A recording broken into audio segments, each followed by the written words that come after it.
Academic में आपका स्वागत है। आज मैं आपको 67वीं बीपीएससी मेंस को देखते हुए अंतर्राष्ट्रीय संबंध पर जो सवाल बनते हैं उस पर प्रकाश डालने का प्रयास करूंगा। मैंने जो अंदाज़ा लगाया है, मुझे लगता है कि रूस यूक्रेन युद्ध से संबंधित प्रश्न बनने की पूरी संभावना है और यह इस तरीके से पूछा जा सकता है कि रूस यूक्रेन युद्ध के परिप्रेक्ष्य में विश्व अर्थव्यवस्था को बताइए।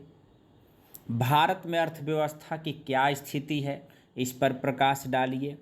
या यह भी पूछा जा सकता है कि भारत की विदेश नीति किस प्रकार से है। मैंने अलग अलग पैराग्राफ में आपको यह बताने का प्रयास किया है, तो एक बार मैं इसको पढ़ देता हूँ और उसके आधार पर आप अपनी समझ बनाने का प्रयास करिएगा। ठीक है, चलते हैं, इसको एक बार पढ़ते हैं। रूस यूक्रेन युद्ध और भारत विदेश नीति और अर्थव्यवस्था। काफ़ी लंबे समय से रूस और यूक्रेन के बीच चल रहे युद्ध पर पूरी दुनिया की नज़र बनी हुई है।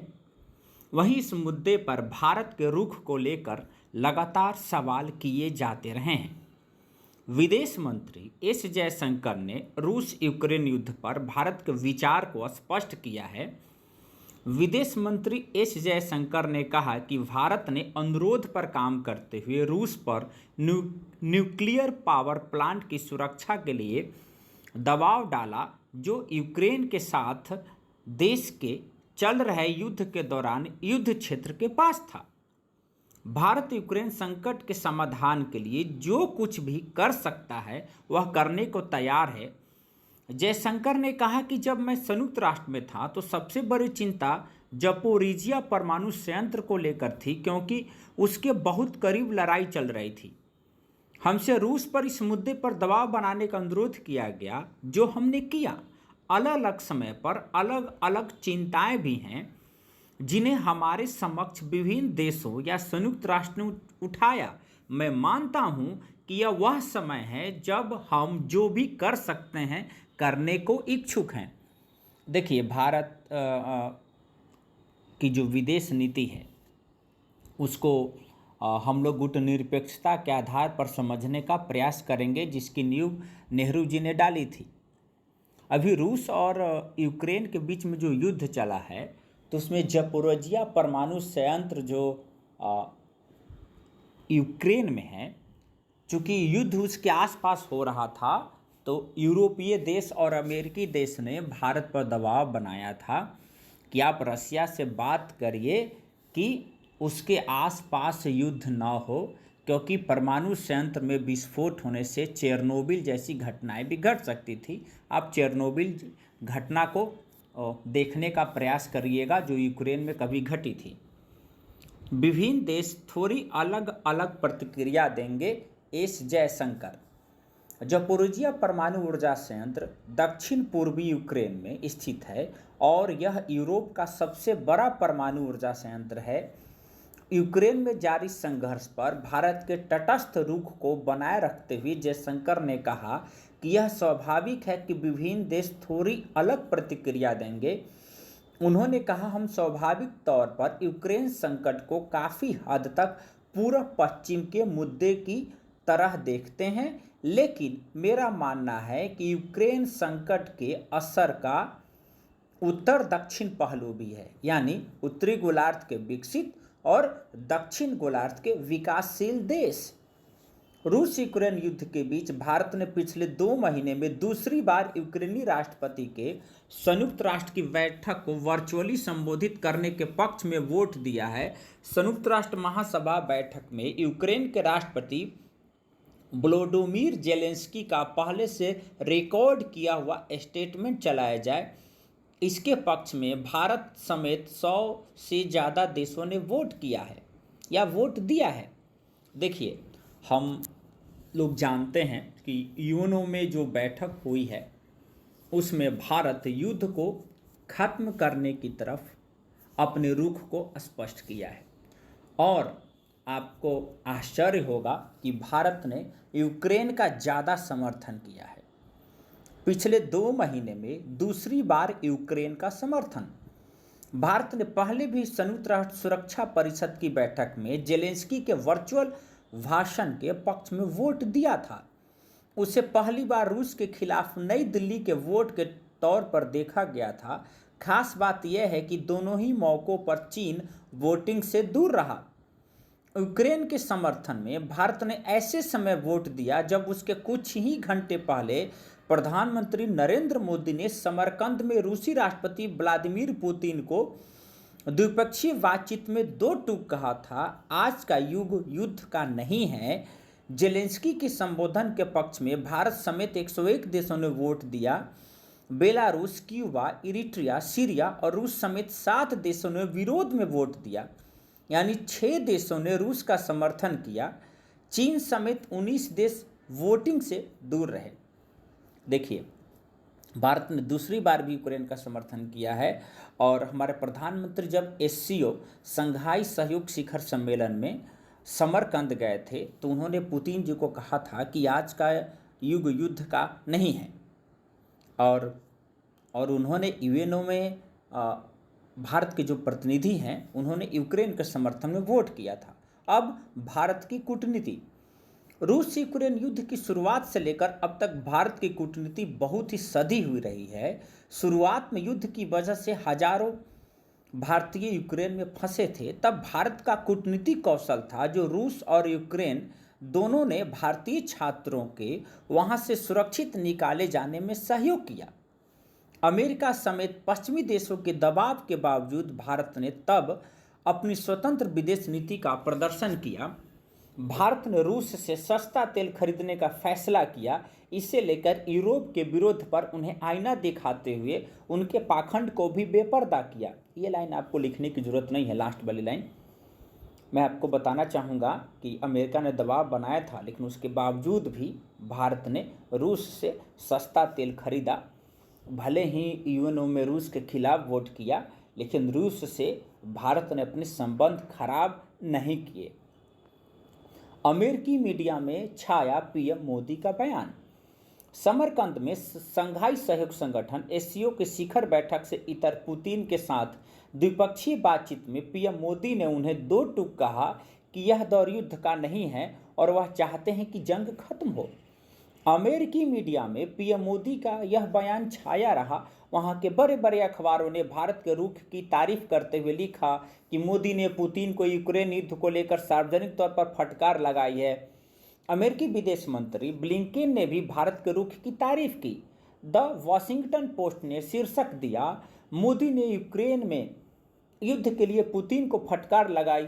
एक और अखबार ने लिखा, मोदी ने पुतिन को आश्चर्यजनक रूप से सार्वजनिक फटकार लगाते हुए कहा, आधुनिक दौर युद्ध का नहीं है और मैंने आपसे इस बारे में फोन पर बात की है। पुतिन ने युद्ध रोकने की पीएम मोदी की अपील द वाशिंगटन पोस्ट और द न्यूयॉर्क टाइम्स के वेब पेज की लीड थी। द न्यूयॉर्क टाइम्स ने शीर्षक दिया, भारत के नेता ने पुतिन को बताया कि यह युद्ध का दौर नहीं है। उसने लिखा, बैठक का लहजा मित्रवत था और दोनों नेताओं ने अपने पुराने साझा इतिहास का जिक्र किया। मोदी की टिप्पणी से पहले पुतिन ने कहा कि वह यूक्रेन में युद्ध को लेकर भारत की चिंताओं को समझते हैं। देखिए, मोदी जी ने जब यह कहा कि यह युद्ध का दौर नहीं है तो वॉशिंगटन पोस्ट और न्यूयॉर्क टाइम्स ने इस हेडलाइन को बहुत बड़े लेवल पर छापा, लेकिन उससे भारत और रसिया के जो संबंध हैं उसमें उसे कोई फर्क नहीं पड़ता है। लेकिन मैंने यह विस्तार से इसलिए लिखा कि एग्ज़ाम में अगर कोई सवाल आए तो आपको इसमें से कोई भी एक पॉइंट अगर याद रह गया और लिखने का समय मिलेगा तो आप उसे चूकिएगा नहीं। भारत के रुख को समझता है रूस। प्रधानमंत्री मोदी ने जब पुतिन से युद्ध खत्म करने की अपील की, उससे पहले रूसी राष्ट्रपति ने कहा कि वह भारत की चिंताओं से वाकिफ है। हालांकि उन्होंने युद्ध जारी रहने का ठिकरा यूक्रेन पर फोड़ दिया। पुतिन ने पीएम मोदी से कहा, मैं यूक्रेन के साथ संघर्ष में आपके रुख को समझता हूं। मैं आपकी चिंताओं से वाकिफ हूं जिसे आप लगातार जाहिर करते आए हैं। हम चाहते हैं कि ये सब जल्द से जल्द खत्म हो। इसके लिए हम अपनी तरफ से हर मुमकिन कोशिश कर रहे हैं, लेकिन दुर्भाग्य से यूक्रेनी नेतृत्व बातचीत की प्रक्रिया में शामिल होने से मना कर रहा है।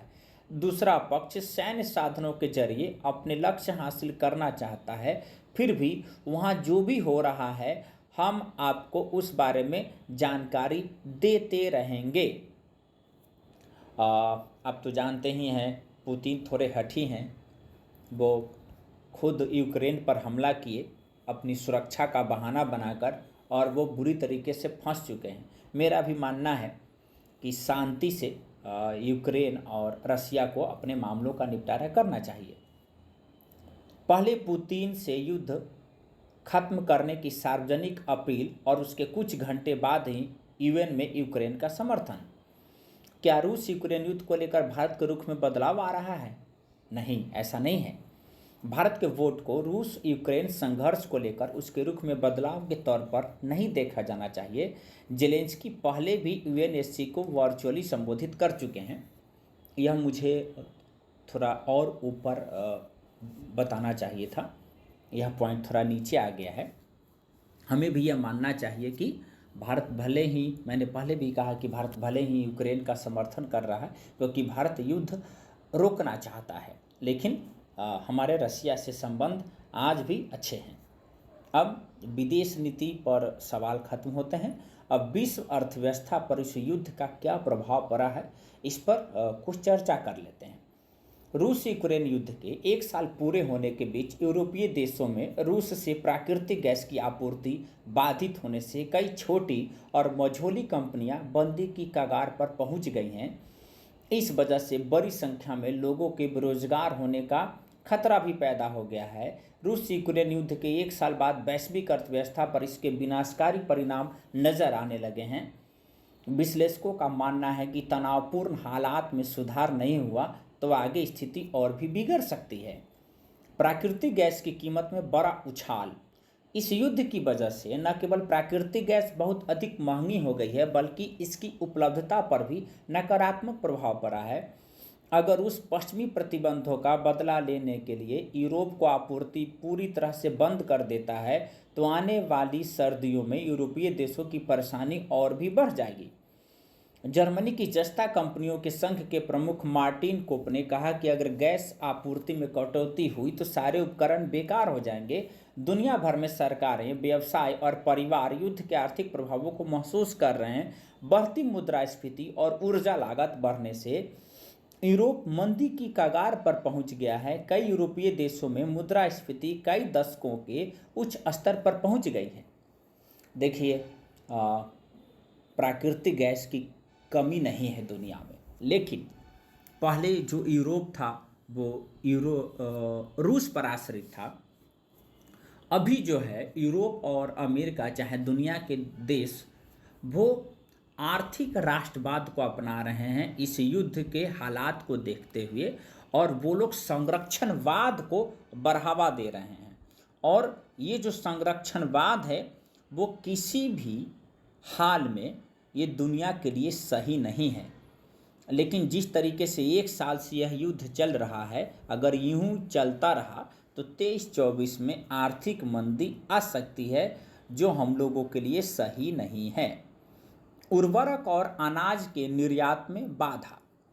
ऊंची खाद्य कीमतों से विकासशील दुनिया में व्यापक भूख और अशांति पैदा हो सकती है। रूस और यूक्रेन से उर्वरक और अनाज निर्यात बाधित होने से हालात खराब हो गए हैं।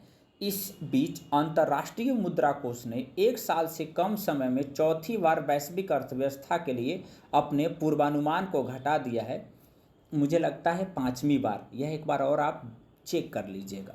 संयुक्त राष्ट्र विश्व खाद्य कार्यक्रम के प्रमुख डेविड बिस्ले ने कहा कि अमेरिका अगले कुछ हफ्तों में यूक्रेन से 1.50 लाख टन अनाज की खरीद करेगा। बिस्ले ने कहा है कि यूक्रेन इस खाद्यान्न की आपूर्ति उन बंदरगाहों से करेगा जो रूस के साथ जारी जंग की जद में नहीं है। हालांकि अभी यह तय नहीं है कि यह अनाज कहां भेजा जाना है, लेकिन इतना तय है कि इस अनाज को खाद्यान्न अभाव का सामना कर रहे इलाकों में भेजा जाएगा।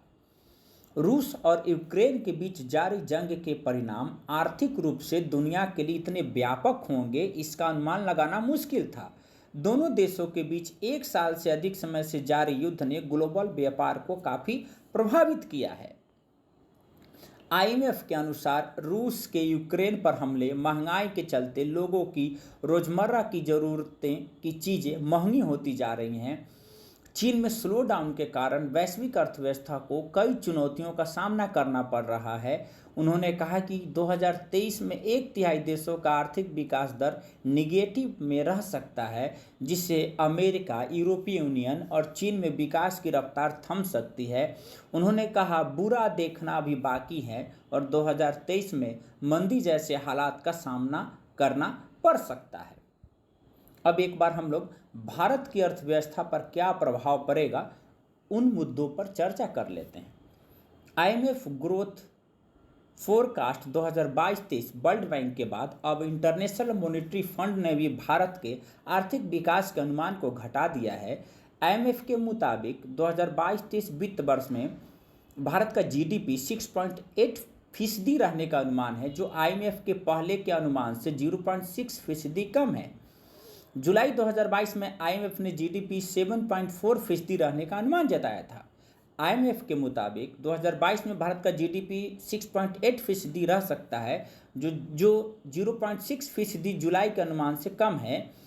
आईएमएफ का मानना है कि 2022 की दूसरी तिमाही अप्रैल से जून के बीच ग्रोथ में कमी के साथ डिमांड में कमी का यह असर है। यानी ये जो आईएमएफ ने ग्रोथ रेट घटाया है, इसका अर्थ है कि लोग बाजार से सामान कम खरीद रहे हैं, यानी डिमांड ही नहीं है। इससे पहले जुलाई महीने में भी आईएमएफ ने जीडीपी अनुमान में 80 बेसिस पॉइंट की कमी कर उसे 7.40% कर दिया था। आईएमएफ से पहले वर्ल्ड बैंक, आरबीआई समेत कई रेटिंग एजेंसियों ने भारत का आर्थिक विकास दर के अनुमान को घटाया है। हालांकि आरबीआई का मानना है कि 2022-23 में 7% जीडीपी रह सकता है।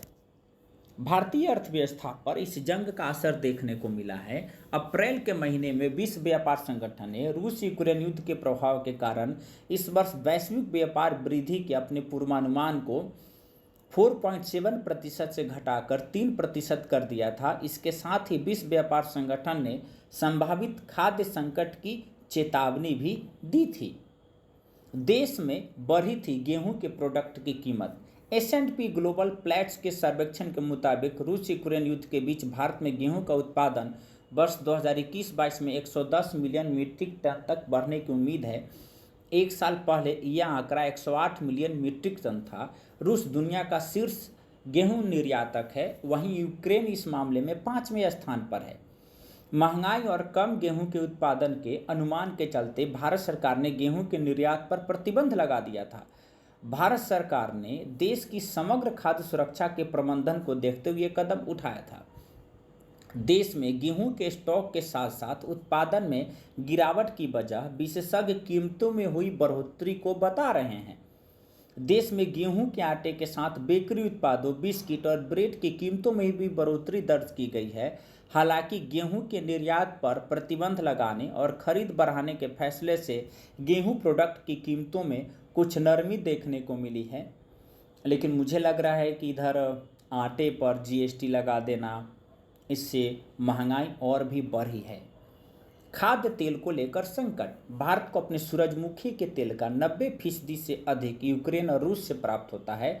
मार्च 2021 के वित्तीय वर्ष में भारत ने लगभग 13.35 मिलियन टन खाद्य तेलों का आयात किया था, जिसकी कीमत 10.5 अरब डॉलर से अधिक थी। इसमें पाम तेल की हिस्सेदारी करीब 56%, सोयाबीन तेल की 27% और सूरजमुखी की हिस्सेदारी करीब 16% रही है।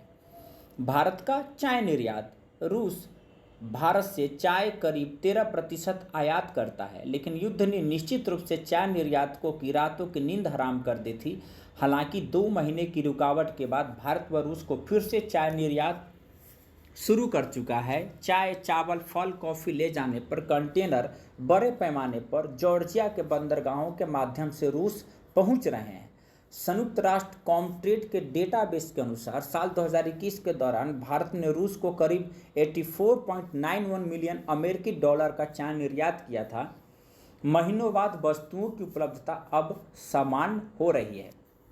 भारत सबसे तेजी से बढ़ती अर्थव्यवस्था। इंडिया टुडे टीवी के साथ बातचीत में बिरला समूह के अध्यक्ष कुमार मंगलम बिरला ने कहा कि भारत में ही नहीं बल्कि कई देशों में कीमतें बढ़ रही हैं। हमारी सरकार बहुत तेजी से इससे पार पाने के लिए कदम उठा रही है। मैं भारत के ग्रोथ के बारे में बहुत सकारात्मक हूँ। भारत सबसे तेजी से बढ़ती अर्थव्यवस्था है। निर्यातकों को हुई थी परेशानी। रूस यूक्रेन युद्ध ने भारत के एक्सपोर्ट के कारोबार में शामिल व्यापारियों की नींद उड़ा दी थी। फार्मास्यूटिकल्स, मूंगफली, सिरेमिक, आयरन एंड स्टील, चाय, पेट्रोलियम आदि के निर्यात के कारोबार से जुड़े भारतीय व्यापारियों को काफ़ी मुश्किलें झेलने पड़ी। भारतीय फार्मा इंडस्ट्रीज अपनी एपीआई जरूरतों के लिए 90% तक आयात पर निर्भर है। रूस पर लगाए गए प्रतिबंधों की वजह से ये बुरी तरह प्रभावित हुई थी। सांख्यिकी और कार्यक्रम क्रियान्वयन मंत्रालय ने सितंबर 2022 के रिटेल इन्फ्लेशन रेट के आंकड़े जारी कर दिए हैं। सितंबर में खुदरा महंगाई दर 7.41% रही है। ये अगस्त 2022 के 7% और सितंबर 2021 के 4.3% से अधिक है। आप देख लीजिए भारत में और दुनिया में किस तरीके से इस युद्ध की वजह से महंगाई बढ़ रही है, सामानों के दाम बढ़ रहे हैं। कोविड के असर के चलते पहले से महंगाई से जूझ रही अर्थव्यवस्था के लिए रूस और यूक्रेन का युद्ध और बुरी खबर लेकर आया है। युद्ध का अंतर्राष्ट्रीय अर्थव्यवस्था पर असर, महंगा होता पेट्रोल डीजल और आपूर्ति से जुड़ी बाधाओं ने महंगाई को अपने चरम पर पहुंचा दिया है। उसके बाद से महंगाई नीचे आ ही नहीं है। देखिए, मैंने रूस यूक्रेन युद्ध, भारत पर प्रभाव और विश्व अर्थव्यवस्था के प्रभाव को छोटे छोटे टॉपिक में बांटने का प्रयास किया है। मैं क्वेश्चन लिखाने के लिए या क्वेश्चन कैसे लिखा जाता है इस रूप में यह मैंने तैयार नहीं किया है। आपको मैंने ज़्यादा से ज़्यादा आंकड़े देने की कोशिश की है। आप इसको सारगर्भित तरीके से अगर लिखने का प्रयास करते हैं तो आपको यहाँ से काफ़ी मदद मिल सकती है। चलिए मिलते हैं किसी अन्य वीडियो में। तब तक के लिए जय हिंद, जय भारत।